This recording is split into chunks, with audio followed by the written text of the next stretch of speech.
Hello and welcome to this week's episode of the Toffee Blues Opposition View. Again, I'm Max, and the 2 long weeks without Everton are finally coming to a close. The lads are back from the warm weather training camp in Dubai and have Watford away coming up this Saturday. I got the chance to sit down and talk to John from the Rookery End just to discuss the game, to discuss Watford and the commonalities that they have with Everton. And by that, I don't just mean Z cars. I hope you enjoy the interview. We're now joined by John from the Rookery End. John, thanks for coming on again, mate. It's nice to see you. No, good to, yeah, it's all right to see you at this point. I think you're an Everton fan. Yeah, things are looking a bit better for us at least. I just want to start from, the last season, Watford, under Walter Maserati, just avoided relegation, finishing one place above the drop zone. He was replaced by Marco Silva at the beginning of this season, and all in all, Watford had a decent start to the season with notable wins against Bournemouth, Southampton, and Arsenal. And around October, it was roughly around the time where Ronald Koeman was sacked by Everton after our dreadful start.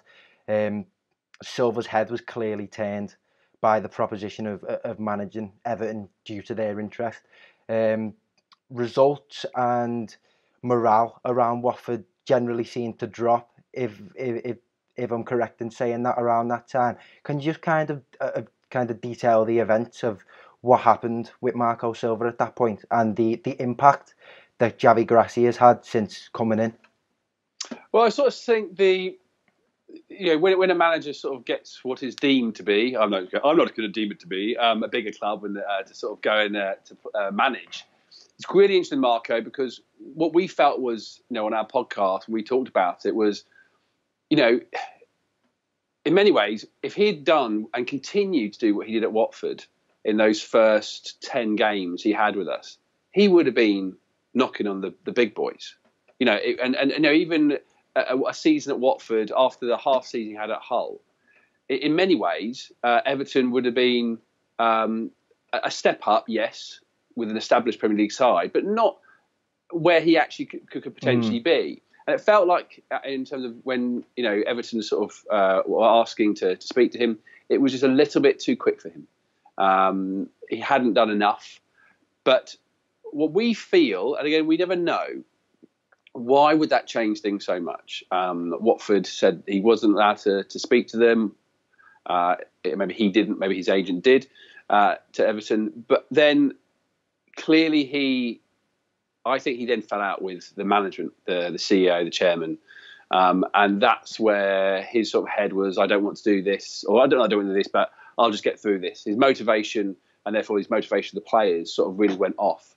And like you mentioned Mazzari, and not the same thing, but there was a thing in the last year where when he lost the team, but then he was stuck around to the end of the year. And I do think Marco would have stuck around to the end of the year if things hadn't gone as bad as they went. And with any manager, with a number of as bad results we had and the bad performances that we had, that he wasn't going to stick around. And since Javi has been with us, you can see, we lost our first game away at Southampton in the FA Cup, but we are still a side stricken with injuries.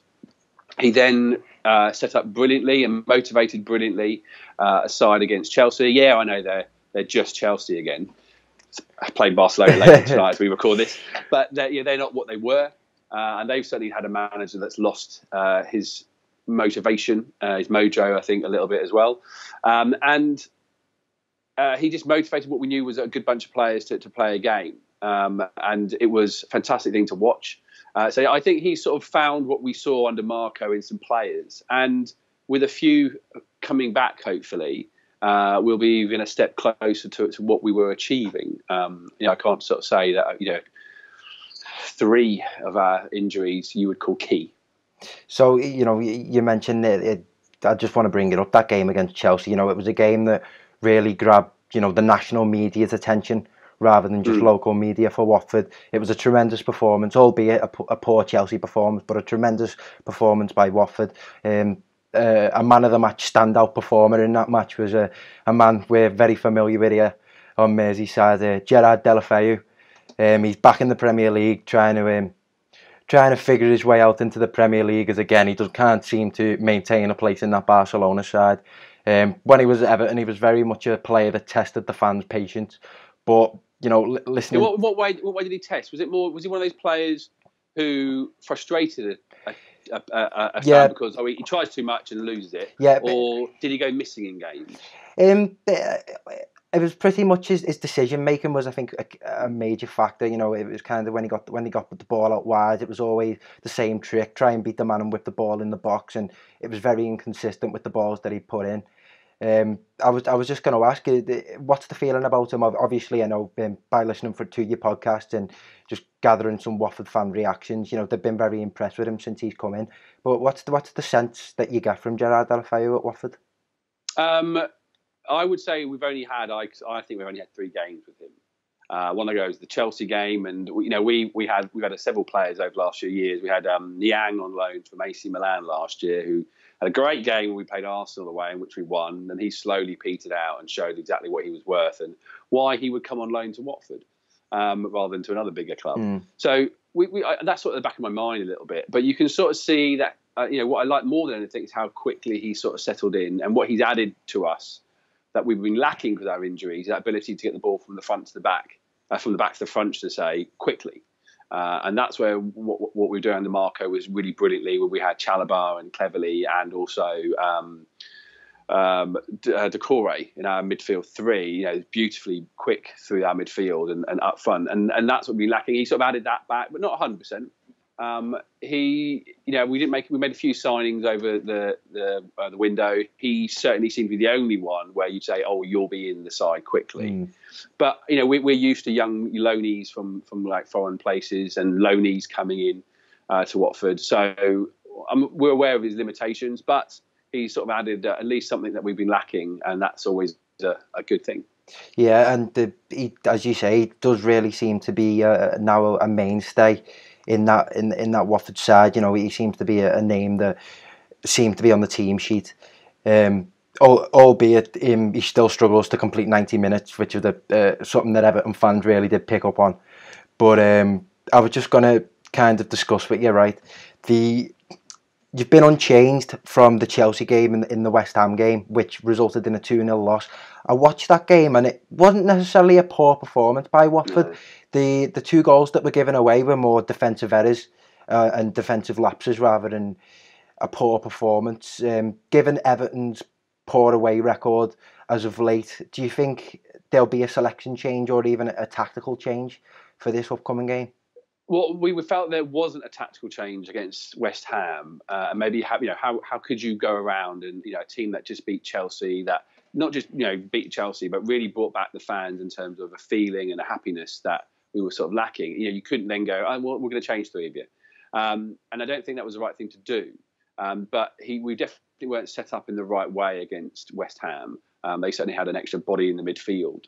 So hopefully there'll be a slight tactical change in that way against Everton. There could be, like say, defensively we have been very weak, but defensively is where we've had sort of several key injuries to the lineup. So we haven't been necessarily consistent, and you hope there might be some players. We haven't had a full, who's going to be back, who's going to be back on the bench, who's going to be back maybe starting, where that might sit. I can't see huge amounts of change in terms of the starting 11, but maybe a slight change to that formation to play against Everton. And you hope that as a manager for his 3rd game that West Ham was in England, he sort of went, oh, okay, that's how you what you get when you play against West Ham and you don't play against big teams like Chelsea. So I hope that was a learning experience for him. And how he sort of can, use those players, and also the 3rd game for him. So really seeing those players in their match mode. Yeah, you said there, Olivier Decore is a name that seems to be attracting a lot of attention due to his performances this season. Are Watford hopeful of keeping hold of him, or can you see him eventually being let go and going to another side? He'll go to another side, guaranteed. I support Watford Football Club, and I'm used to that. We sold John Barnes to Liverpool in the late 80s. We've always been that club, and we will always be that club. And our owners, the Pozzos, have owned Udinese since the mid-80s, and that's how they've made money. That's how they've kept Udinese where they are. A bit of ability to find talent from around the world. One of them being Sanchez, who's now at Man United, of course. That's what's going to happen. We bought him for 20 about 2 years ago. Didn't play for us straight away. Last year wasn't going to play. Almost went out on loan, but then with injuries, he came in the side and started to shine. And this year, he's really shone through. I mean, he is the engine. Him and Cleverley have done brilliantly in our midfield this ye're. So I think he will go. I think I think he could go this summer, but it would have to be good business. Yeah. We're all Premier League sides now. We all get plenty of money. It's not like we've got him and we're in the Championship. We'll be trying to claw our way out of it. So it should be for the right money. And personally, I want him to go to the right club. I don't want him to go to a club where he's going to be second or third choice and just sit around. He's still got some development to do. But he needs it in a different setup, as every player does, to sort of keep making those strides forward. And you mentioned there, he has really been at the heart of that midfield.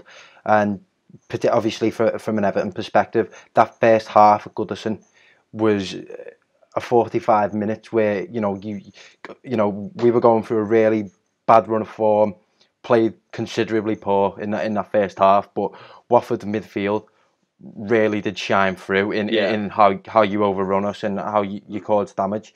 Who do you think is going to be the danger man? Who's going to cause problems for Everton this time round? Well, that midfield, that's like I said, that's where we sort of lacked a little bit. That game was Cleverley, Will Hughes, and Decore.